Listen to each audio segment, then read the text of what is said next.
இலக்கை நோக்கி டுவர்ட் த கோல் இந்த நிகழ்ச்சிக்கு உங்களை அன்புடன் வரவேற்கிறோம். Praise the Lord. ஆண்டவராகிய இயேசுவின் இனிய நாமத்தில் இந்த புதிய நாளில் உங்கள் எல்லாருக்கும் அன்பின் வாழ்த்துக்கள்.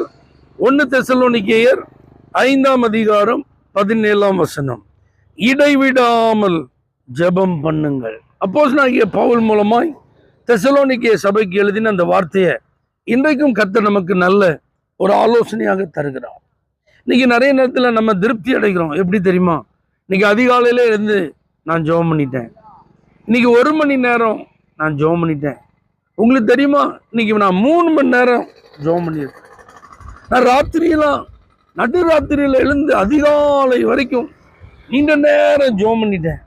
இப்பெல்லாம் நாம் நம்முடைய ஜெப வாழ்வை குறித்து திருப்தி அடைகிறோம். இது நம்முடைய ஜெபத்தில் வழக்கமாக என்ன செய்யலாம், இருக்கலாம். நல்லது. 1 மணி நேரமோ 2 மணி நேரமோ 3 மணி நேரமோ நீங்கள் தொடர்ச்சியாக ஜெப வேலையை நியமித்து ஜெபிப்பது நல்லது. ஆனால் இங்கே பைபிள் சொல்லுது இடைவிடாமல் ஜெபம், வித்தவுட் ஸ்டாப்பிங். அதை நிறுத்தாமல் ஜெபம் பண்ணிகிட்டே இருங்க. அப்படின்னா என்ன அர்த்தம்? நம்முடைய வாழ்க்கையில் ஆண்டவர் இல்லாமல் என்னால் ஒன்றும் செய்ய முடியாது.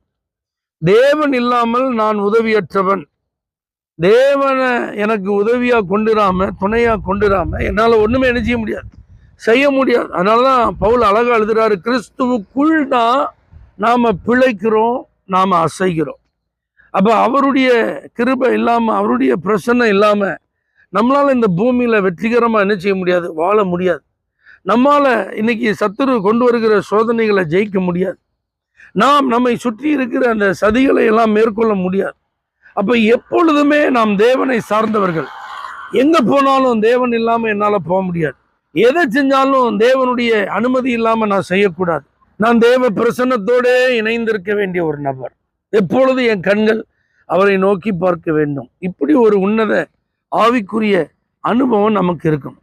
எப்பமா இருந்தாலும், எங்கே போனாலும், எதை செஞ்சாலும், எதை துவங்கினாலும், எதை செய்து கொண்டிருந்தாலும், எதை முடித்தாலும் நம்முடைய வாழ்க்கையில் ஆண்டவர், அவருடைய கிருபை, அவருடைய உதவி, அவருடைய தயவு, அவர் பேசுகிற வார்த்தை, அவருடைய அனுமதி, இதெல்லாம் அறிந்து நம்ம வாழ எப்பொழுதும் ஸ்தோத்திரத்தோடு கூட அந்த காரியங்களை நம்ம செய்து கொண்டே இருப்போமானால், அந்த தேவ பிரசனத்தில் அந்த ஜெபத்தை நம்ம தொடர்ந்து கொண்டே இருப்போமானால், அதுதான் நம்முடைய வெற்றிக்கு வழியாக இருக்க போகிறது, நம்முடைய ஆசீர்வாதத்திற்கு உதவியாக இருக்க போகிறது.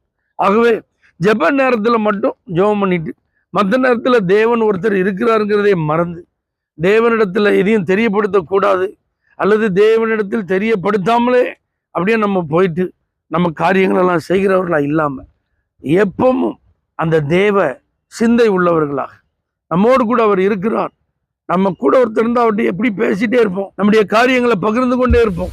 அதை போலவே நாம் வாழ்வோம். கர்த்தர் நம்மை ஆசீர்வதிப்பார். பரலோக தேவனே, இப்படிப்பட்ட நல்ல ஒரு ஜெப சிந்தையோடு வாழ ஒவ்வொரு நாளும் எங்களுக்கு நீர் கிருபை தருவீராக. இயேசுவின் நாமத்தில் பிதாவே, ஆமென். For prayer contact, Pastor J. Kumar, El Shaddai Ministries, 9500252586, Surandai.